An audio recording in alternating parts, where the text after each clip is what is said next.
Physics का next chapter है। Chemistry में टोटल आपके 4 चैप्टर्स हैं। एक मैटर है, इस मैटर अराउंड अस प्योर है। 2 चैप्टर हमारे हो गए हैं, 2 बचे हुए एटम्स एंड मॉलिक्यूल्स और स्ट्रक्चर ऑफ एटम, 2 चैप्टर है। ऐसे ही जो फिजिक्स है, फिजिक्स में 5 है चैप्टर्स, तो एक हमने कर लिया, दूसरा स्टार्ट करते हैं, force and loss of motion.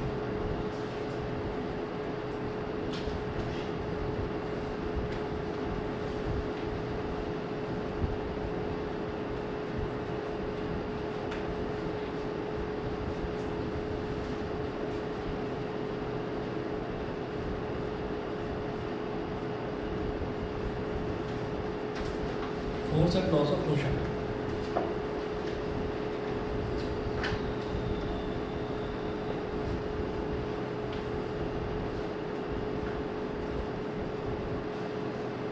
सबसे पहले मेंशन कीजिए फोर्स की डेफिनेशन। फोर्स की डेफिनेशन है, अ पुश और pull on a body is called force.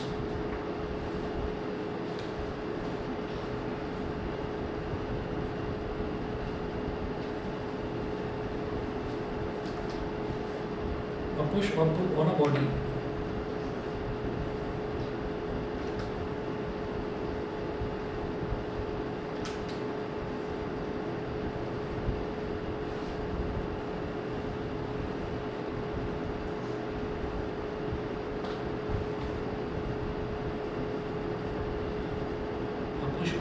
body is called force.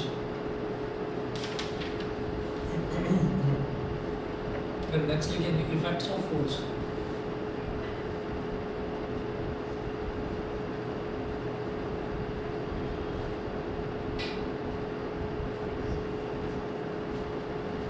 Effects of force. A force cannot be seen.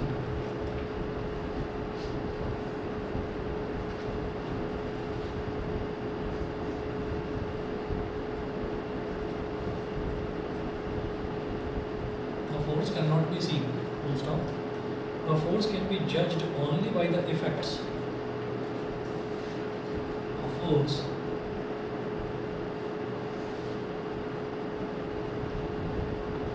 can be judged only by the effects. A force can be judged only by the effects which it can produce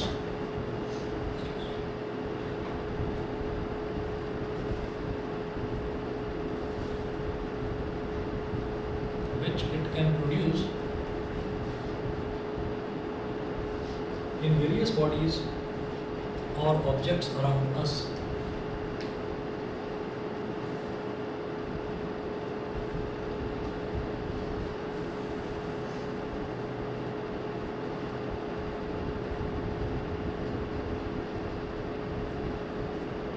In various bodies or objects around us. Around us, full stop. A force can produce the following effects. A force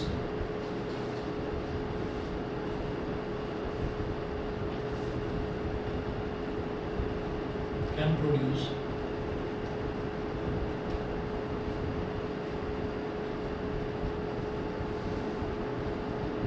the following effects.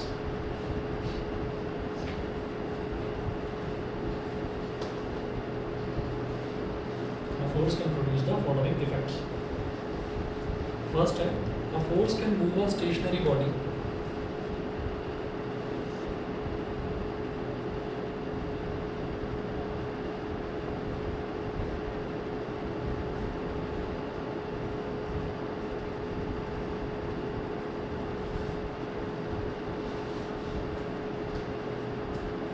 A force can move a stationary body. Second है, a force can stop a moving body.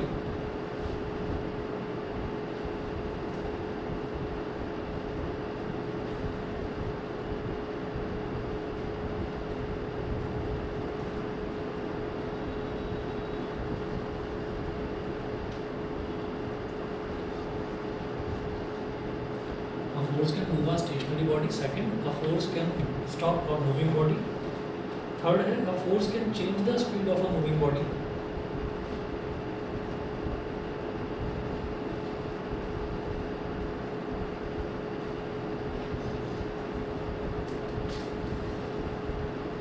force can change the speed of a moving body.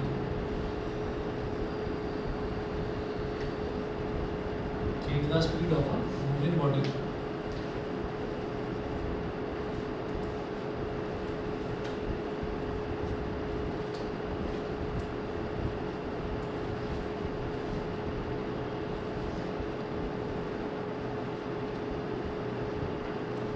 Fourth है, a force can change the direction of a moving body.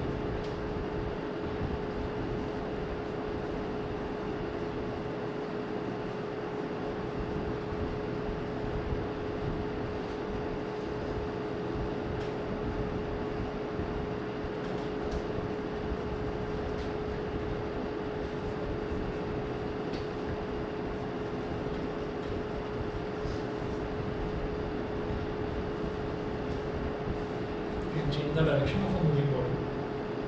Fifth है, a force can change the shape and size of a body.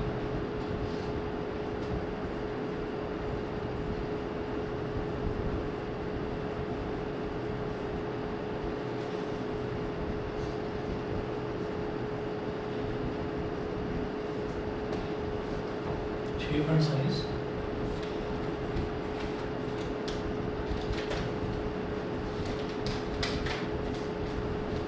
of a moving body. Move underline करिए, stop करिए, change the speed, change the direction, change the shape and size of a moving body.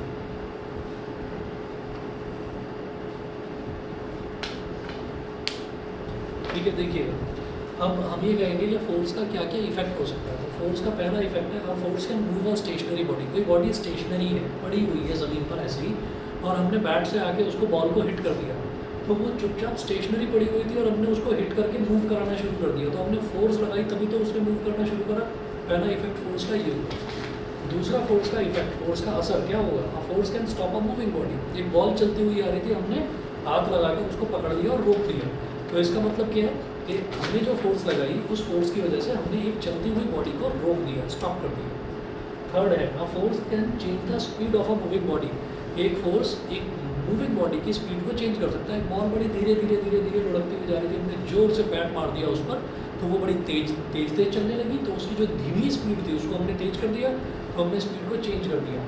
Fourth, a force can change the direction of a moving body. हम cricket खेल रहे हैं, किसी ने bowling कराई, हम बैटिंग कर रहे हैं, हमने बैट से इधर हिट करा तो बॉल आ रही थी हमारी तरफ, हमने हिट करा तो बॉल चली गई दूसरी तरफ, तो हमने क्या करा, हमने उसकी डायरेक्शन को भी चेंज कर दिया। फिफ्थ है, a force can change the shape and size of a moving body. एक फोर्स जो है वो किसी भी मूविंग बॉडी की शेप और साइज को चेंज कर सकता है। कैसे भाई, हमने ये कहा कि हमारे पास एक हम टेनिस खेल रहे हैं, और टेनिस खेलते टाइम जो टेनिस की बॉल है, टेनिस की बॉल जो है वो कंप्रेसिबल होती है, दबती है, ठीक है, उसको हम दबाते हैं तो वो दबती है। तो जब हमने टेनिस के रैकेट से उसको बहुत तेज़ी से हिट करा यहाँ से, तो हुआ क्या कि वो जो टेनिस की बॉल थी वो एक इंस्टेंट के लिए, जिस इंस्टेंट पर हमने हिट करा था उस इंस्टेंट के लिए वो टेनिस की बॉल थोड़ी सी दबेगी, कंप्रेस होगी। तो क्या हो रहा है कि उसका शेप और उसकी साइज़ उस इंस्टेंट के लिए चेंज हो रही है। और भी बहुत सारे एग्जाम्पल हैं।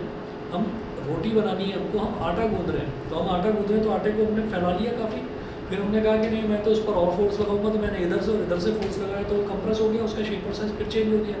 फिर हमने उसको बेलना शुरू करा, जब हमने बेलना शुरू करा तो बिल्कुल पतला हो गया।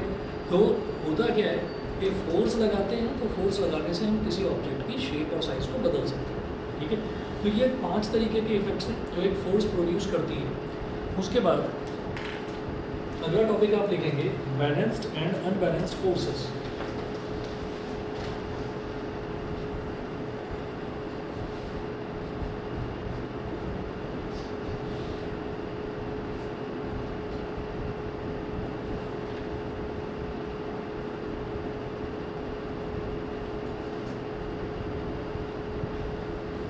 Balanced and unbalanced forces.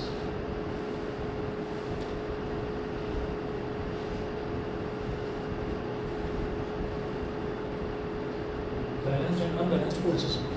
तो बैलेंस्ड फोर्सेस और अनबैलेंस्ड फोर्सेस ये क्या क्या होती है ये देखना।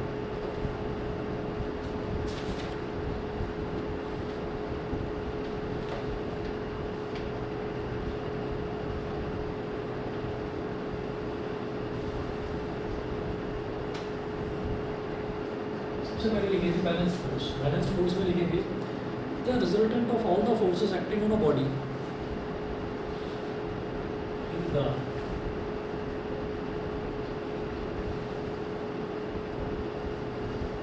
resultant of all the forces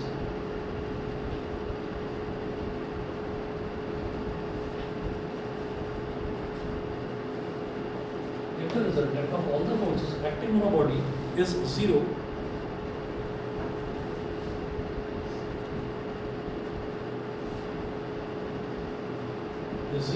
comma, the forces are called balanced forces.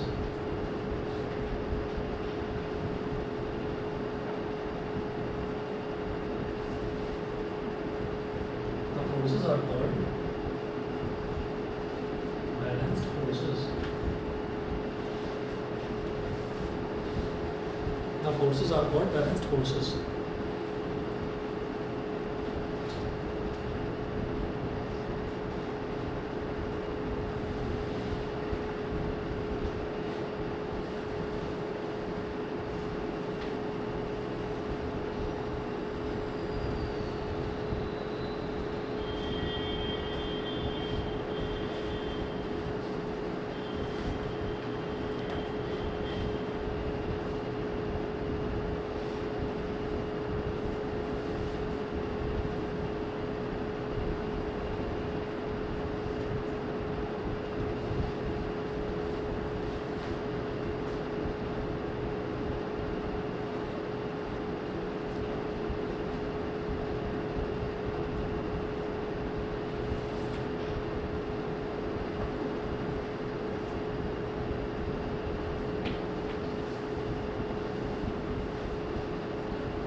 Force of gravity, bracket में लिखिएगा weight of box.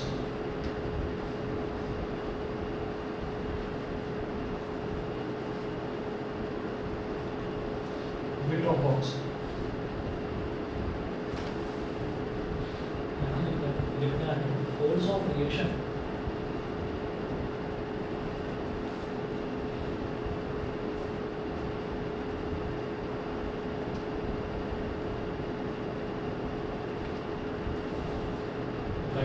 Exerted by ground.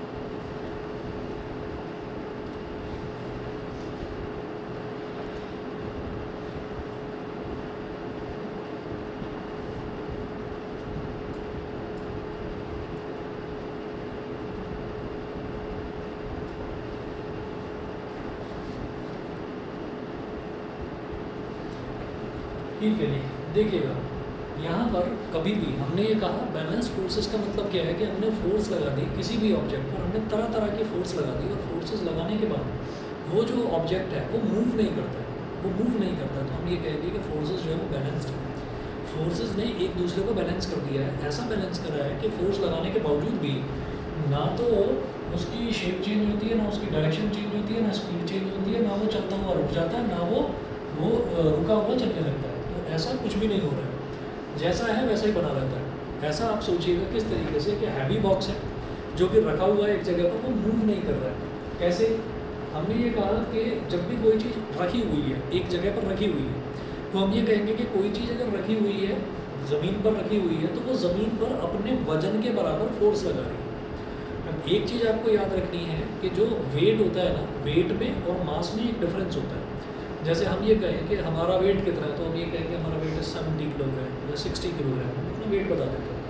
तो वो जो वेट है वो एक्चुअल में वेट नहीं है, वो हमारा मास है, ठीक है। और जो वेट है, वेट की यूनिट क्या होती है बताएंगे? ये याद रखिएगा, मास की यूनिट तो केजी होगी, लेकिन वेट की यूनिट होगी न्यूटन। जो फोर्स की यूनिट होती है, फोर्स की यूनिट भी न्यूटन होती है, इसी तरह से वेट की यूनिट भी न्यूटन होती है। आप पढ़ेंगे इसी क्लास में, 9th क्लास में ही आप पढ़ेंगे ये चीज़। ये जो वेट है, वेट की यूनिट किलोग्राम नहीं होती, वो न्यूटन होती है। हम नॉर्मल लैंग्वेज में, day to day life language में हम ये बोल देते हैं कि इस चीज़ का वेट इतना है, तो वो वेट नहीं है, वो मास है, वो मास है। तो मास में जब gravity, acceleration due to gravity जब मल्टीप्लाई होता है तो तब जाकर वेट बनता है, और वेट की यूनिट होती है न्यूटन, वो हम पढ़ेंगे इसी चैप्टर। तो देखिएगा, अगर मान लीजिए कोई सॉफ्ट ज़मीन है, मिट्टी है, और मिट्टी पर हम बैठे हुए हैं, तो हम बैठ गए थोड़ी देर के लिए, और बैठने के बाद जब हम उठते हैं तो हम ये देखते हैं कि जहाँ पर हम बैठे हुए थे वो जगह थोड़ी सी दब गई है नीचे। तो वो दबी क्यों है? हम ये कहेंगे हमारे वज़न की वजह से दब गई, क्योंकि हम बैठे हुए थे वहाँ पर, हमारे वज़न की वजह से दब गई। अरे तो वज़न में ऐसा क्या था? वज़न में था फोर्स। तो वो जो फोर्स है, उस फोर्स की वजह से वो नीचे दबी है। तो कोई भी ऑब्जेक्ट अगर ज़मीन पर रखा हुआ है तो वो अपने वज़न के बराबर नीचे फोर्स लगा रहा है, ठीक है, तो उसने फोर्स लगा दिया नीचे। अच्छा, अब थोड़ा सा मिट्टी दब गई, ऐसा तो नहीं हुआ कि पूरी दबती चली गई और हम पाताल में पहुंच गए, ऐसा क्यों नहीं हुआ? ठीक है, तो हम ये कहेंगे कि हमारा वज़न इतना ज़्यादा नहीं था, बहुत ज़्यादा वज़न होता तो हम तो पाताल में पहुंच जाते, ठीक है। अरे भाई, बहुत ज़्यादा वज़न वाली चीज़ें भी पाताल में नहीं पहुंचती, वो भी ज़मीन पर रहती हैं। उसका रीज़न क्या है? रीज़न ये है कि जो आप किसी भी चीज़ पर अगर आप फोर्स लगा रहे हैं ना, तो वो चीज़ भी आपके ऊपर फोर्स लगा रही है, ठीक है। न्यूटन का थर्ड लॉ ऑफ मोशन, ये तो पढ़ा ही है ना, कि अगर आप किसी भी चीज़ पर एक्शन करते हैं तो इक्वल एंड अपोजिट रिएक्शन आपको मिलता है, ठीक है। तो आप ये देखिएगा कि हम अपने हाथ को बड़ी तेज से इस पर बोर्ड पर मार दें, ठीक है, तो इस बोर्ड को तो चोट पहुंचेगी, ठीक है, लेकिन हमारे हाथ में भी थोड़ी सी झंझनाहट होगी। वो क्यों होगी? क्योंकि इस बोर्ड ने भी हमारे हाथ पर रिएक्शन फोर्स लगाया है। तो वही चीज़ है कि जब ये बॉक्स जो है ज़मीन पर रखा हुआ है, तो ज़मीन पर अपना फोर्स लगा रहा है, यानी कि अपना एक्शन कर रहा है ज़मीन पर, तो रिएक्शन हो रहा है ऊपर की तरफ। तो ऊपर की तरफ मतलब ग्राउंड जो है वो ऊपर की तरफ रिएक्शन फोर्स लगाता है, तो इसको बोलते हैं फोर्स ऑफ रिएक्शन। ये होता है फोर्स ऑफ ग्रेविटी, जिसको हम फोर्स ऑफ एक्शन भी बोल सकते हैं। ये हो गया force of reaction exerted by the ground. तो रिएक्शन फोर्स कौन लगाएगा यहाँ पर? ग्राउंड। अब दूसरी चीज़ देखिएगा, तो ये तो ऐसे रखा रहा, तो आपने कहा इसमें कौन सी नई बात है, एक चीज़ कहीं पर रखी रहती है, सालों साल रखी रहती है, सोफा रखा रहेगा तो रखा ही रहेगा, ठीक है। तो हमने ये कहा कि अच्छा चलो ठीक है, अब हमने क्या करा कि फोर्स लगा दिया, यहाँ पर पुश करना शुरू करा। अब मैं बैठा हुआ धीरे से ऐसे ही पुश कर रहा हूँ सोफे को, चल भाई हिल जा, है ना, तो वो हिल जाएगा क्या? ठीक है, ऐसे थोड़ी हिल जाएगा, अरे वजन है उसके अंदर, तो मुझे ज़्यादा ताकत लगानी पड़ेगी। तो हमने थोड़ा फोर्स लगाया उस पर, हम तो पुश कर रहे हैं इस तरफ को, और जो फोर्स ऑफ फ्रिक्शन है, फ्रिक्शन उसको रोक रहा है। हम किसी बॉल को ऐसे ही फेंक देते हैं ज़मीन पर, तो वो लुढ़कती जाती है, लेकिन थोड़ी देर में रुक जाती है ना। ऐसा क्यों नहीं है कि चलती जा रही है, चलती जा रही है, रुक जाती है थोड़ी देर में। क्यों? क्योंकि जो ग्राउंड है, जो ज़मीन है, वो ज़मीन उस पर एक फोर्स ऑफ फ्रिक्शन लगाती है, वो फोर्स ऑफ फ्रिक्शन उसको रोकती है। तो हमने फोर्स ऑफ अवर पुश हमारा इस डायरेक्शन में, और फोर्स ऑफ फ्रिक्शन अगर इसके एग्जैक्टली इक्वल है तो ये इधर उधर भी नहीं हिलेगा, समझ गए? हम यहाँ पर खड़े हुए हैं, तो हमको हमारा जो फोर्स है वो ग्राउंड पर लग रहा है, ग्राउंड ने हमको ऊपर की तरफ रिएक्शन फोर्स लगा रखा है, नहीं तो हम पता चला कि नीचे नीचे जाते चले जाएंगे, ठीक है। तभी क्या हुआ कि कोई एक बंदा मेरे को इधर से 5 न्यूटन का फोर्स लगा रहा है, और एक बंदा इधर से लगा रहा है 5 न्यूटन का फोर्स, तो मैं तो आराम से मस्त खड़ा हूँ, ठीक है भाई, तू भी लगाए रख, मैं आराम से खड़ा हूँ स्टेबल। तो दोनों के फोर्स क्या है? इक्वल है ना। तो जब दोनों फोर्सेस इक्वल हैं तो बॉडी कहीं पर मूव करेगी, बॉडी जहाँ पर है बॉडी वहीं की वहीं रहेगी। तो वही चीज़ है यहाँ पर कि फोर्स ऑफ अवर पुश और फोर्स ऑफ फ्रिक्शन, ये दोनों इक्वल हैं। हाँ जी सर, जो ग्रेविटी का जो फोर्स होता है सर, उसका सर फोर्स ऑफ फ्रिक्शन कैसे लगेगा सर, अगर हमारे सर ग्राउंड की सर ग्रेविटी का फोर्स? हम ये कहेंगे कि समझा नहीं क्वेश्चन, दोबारा बताएं। सर नहीं सर, वो जो सर फोर्स ऑफ फ्रिक्शन है सर, वो ग्राउंड कैसे लगेगा सर? अगर ग्राउंड की थोड़ी से ग्रेविटी का फोर्स लगेगा। अच्छा, हम ऐसा कहेंगे कि अगर कोई भी कोई बड़ा सा बलून है, हवा में लटका हुआ है, ठीक है। अब उसमें इतनी कैपेसिटी थी कि वो एक लेवल तक धीरे धीरे नाइट्रस गैस होने की वजह से वो उड़ता जा रहा है, ठीक है। हम 10वें फ्लोर पर खड़े थे, हमने सोचा कि हम इस बलून के ऊपर कूद जाएंगे और बस आराम से बच जाएंगे। अब क्या होगा कि हम तो जाएंगे ही जाएंगे, हमारे साथ तो बलून भी जाएगा नीचे, ठीक है। तो बलून के साथ ही हम नीचे जाकर गिरेंगे, ठीक। तो है क्या कि जब तक हम ग्राउंड पर नहीं पहुंच जाते तो तब तक हमको कोई चोट नहीं लगेगी, और जैसे ही हम ग्राउंड पर पहुंचेंगे तो हमको चोट लगेगी। इसका रीज़न क्या है? इसका रीज़न ये है कि ग्राउंड हमको और नीचे जाने नहीं देगा, क्योंकि ग्राउंड रिएक्शन फोर्स लगाता है। तो हमने क्या करा, हम ऊपर से आए, ऊपर से आकर हमने फोर्स लगा दिया। तो बेसिकली क्या है कि हमने अगर अपना हाथ लिया और हाथ को ऐसे ऊपर से ला रहे हैं, ऊपर से लाकर हमने ऐसे टेबल पर मारा, तो इसका मतलब इतनी इंटेंसिटी हमने फोर्स की बढ़ा दी, हमने डिस्टेंस बढ़ाया, तो डिस्टेंस बढ़ाया तो फोर्स की इंटेंसिटी भी बढ़ेगी। वही चीज़ हम अगर ऊपर से कूद जाते हैं और किसी बलून के ऊपर कूद जाते हैं तो हमें ये लगना चाहिए यार ये बलून है, बलून रिएक्शन फोर्स लगा देगा। अरे मैं तो बलून पर कूदा हूँ, तो बलून मेरे पर रिएक्शन फोर्स लगा दे, मेरे को बचना चाहिए था। अभी बलून रिएक्शन फोर्स थोड़ी लगाएगा। तो हमेशा याद रहे कि बलून सिर्फ इतना रिएक्शन फोर्स लगाएगा, आपने बलून को जितना हिट करा है ना, जितनी फोर्स से, बलून उतनी फोर्स से बस आपको हिट कर देगा, ठीक है। लेकिन उसके बाद अब बलून और आप एक सेम सिस्टम बन गए हैं, क्योंकि बलून चिपक गया है आपके साथ, क्योंकि आप बलून के ऊपर कूद चुके हो, ठीक है। अब बलून और आप सेम सिस्टम हो, अब आप बलून के साथ नीचे जाकर गिरोगे। अब जो आप अगली बॉडी से टकरा रहे हो, वो अगली बॉडी क्या है, वो अर्थ की सरफेस, ग्राउंड है। तो अब ग्राउंड आपको रिएक्शन फोर्स बताएगा कि क्या होता है रिएक्शन फोर्स, समझ गए, ठीक है। बलून में अगर स्ट्रेंथ है तो बच सकते हैं, थोड़ा बाउंस कर सकते हैं, ठीक है। बलून बेचारा अगर कमज़ोर है तो बलून तो गया ही गया, आप भी गए, ऐसे उतनी चोट लगेगी नहीं, ठीक है। इसका मतलब ये नहीं है कि एक्सपेरिमेंट करके देख लो। मुझे ये नहीं समझ में आता कि मुझे ये ध्यान नहीं आ रहा, पता नहीं 99 की बात है, 2000 की बात है, मैं 9th या 10th क्लास में पढ़ता था और तब की बात है। तो तब एक सीरियल आता था शक्तिमान, देखा है क्या आप लोगों ने, कहाँ देख लिया, अभी भी आता है क्या?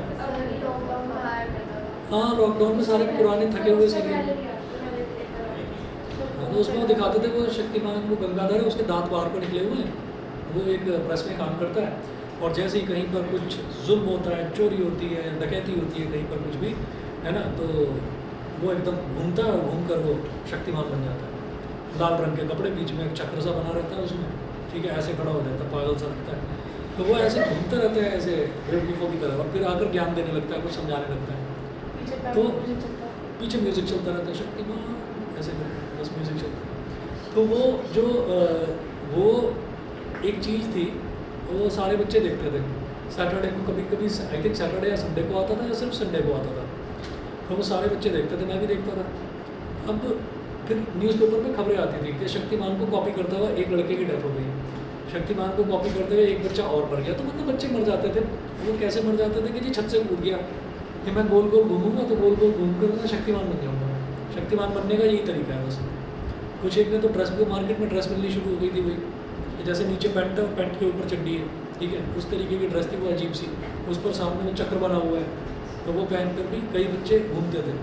स्कूलों में आपके यहाँ पर भी फैंसी ड्रेस कंपटीशन होता होगा ना, है ना, तो फैंसी ड्रेस कंपटीशन में बच्चे शक्तिमान बनकर भी आते थे, और उस पर लड़ाई हो जाती थी कि मैम पहले मैंने लिखवाया था अपना नाम, मैं बोलूँगा शक्तिमान, ये कैसे बन गया, इस पर भी लड़ाई हो जाती है। तो आजकल मैंने देखा, आजकल नहीं करता कोई इस तरीके से कॉपी, कुछ समझदार हो गए हैं आजकल के बच्चे, पहले पता नहीं कैसे बेवकूफ़ थे। एक फिल्म में दिखाया कि वो बंदा आया,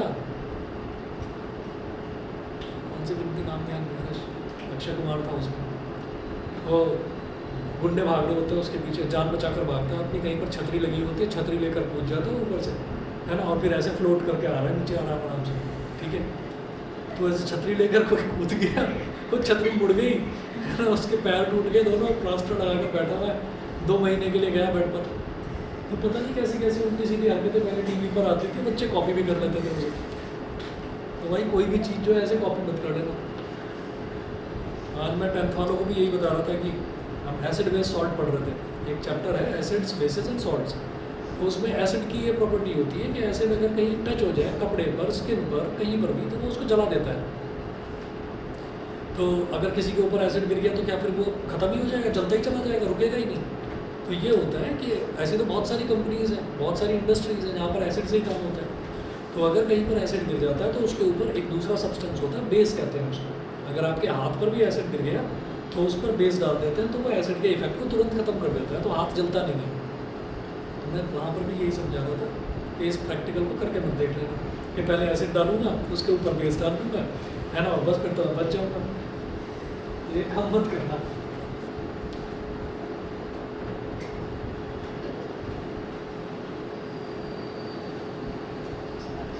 तो ये तो बैलेंस फोर्सेस हो गई, फिर लिखें अनबैलेंस्ड फोर्सेस।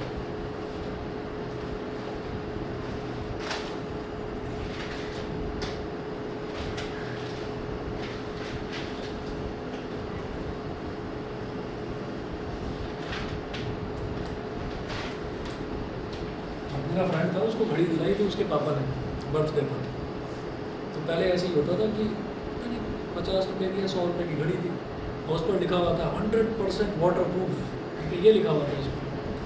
अब भाई साहब वो घड़ी मिली उसकी, वो घड़ी पहन के नहाने चला गया, ठीक है, आया आके रोना शुरू कर दिया कि मुझे तो घड़ी बंद पड़ गई। तो ये क्या हो गया, इसमें क्या प्रॉब्लम हो गई, दिखाने लगे तो कहने लगे जी ये तो पानी घुस गया इसके अंदर, इसकी तो मशीन जो है वो ख़राब हो गई है।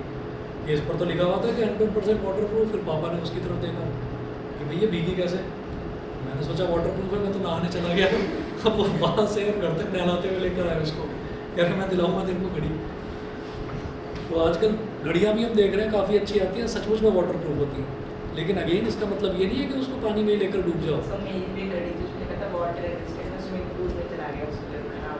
हाँ तो ये मत करा करो, ये मतलब वो वाटर रेसिस्टेंट या वाटर प्रूफ का मतलब ये है कि गलती से कभी आप बारिश में थोड़ा बहुत भीग गए हो तो कुछ या थोड़ा बहुत पानी गिर गया है तो कुछ नहीं होगा। ये थोड़ी है कि उसको लेकर ही डूब गए अपने पानी में, चल बेटा अभी चेक करूँगा इसकी सारी ताकत। चलिए अनबैलेंस फोर्सेस देखिए, if the resultant of all the forces acting on a body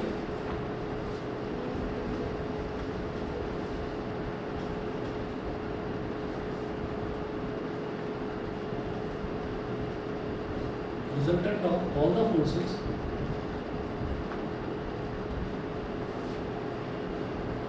acting on a body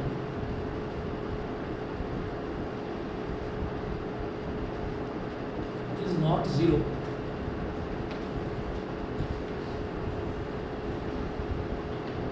The forces are called unbalanced forces.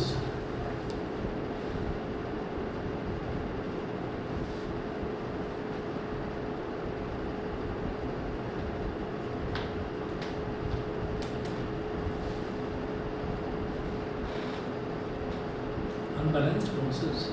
तो इसमें रिजल्टेंट जो है ना, बैलेंस्ड फोर्सेस में रिजल्टेंट जीरो होगा। रिजल्टेंट का मतलब क्या है कि वर्टिकल डायरेक्शन में लगने वाली फोर्स, तो एक फोर्स तो नीचे लग रही है, मान लीजिए 10 न्यूटन की, पर 10 न्यूटन की फोर्स ही ऊपर लग रही है, तो बॉडी स्टेबल हो गई है ना। 10 न्यूटन ये नीचे की तरफ, तो 10 न्यूटन ऊपर की तरफ, तो प्लस का 10 न्यूटन तो माइनस का 10 न्यूटन, तो प्लस 10 और माइनस 10 दोनों को वर्टिकल फोर्सेस को ऐड करो तो जीरो आ गया।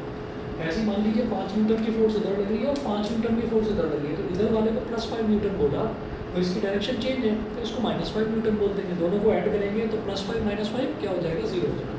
ठीक है, तो आप ये कहिएगा कि यहाँ पर resultant of all forces zero होता है। अब मान लीजिए फोर्स ऑफ फ्रिक्शन कम है और फोर्स ऑफ अगर पुश ज़्यादा है, तो ये बॉडी इधर मूव करने लगेगी ना, तो फिर ये जो बॉडी ये जो फोर्स है ये बैलेंस्ड फोर्स नहीं रही, फिर ये अनबैलेंस्ड फोर्स हो गई। तो अनबैलेंस्ड फोर्स की वजह से ही कोई भी बॉडी मूव करती है, या किसी भी बॉडी की डायरेक्शन चेंज होती है, या किसी भी बॉडी की स्पीड चेंज होती है। ठीक है, तो अनबैलेंस्ड फोर्सेस को ही इस चैप्टर में आपको डिटेल में पढ़ना है। बैलेंस्ड फोर्सेस का क्या पढ़ना है, बॉडी स्टेशनरी रही। ठीक है, चलिए जितना आज कर लीजिए, बाकी फिर कल कराता हूँ। कल का टाइम आपका वही यूजुअल टाइम शाम का 7 बजे का ही रहेगा।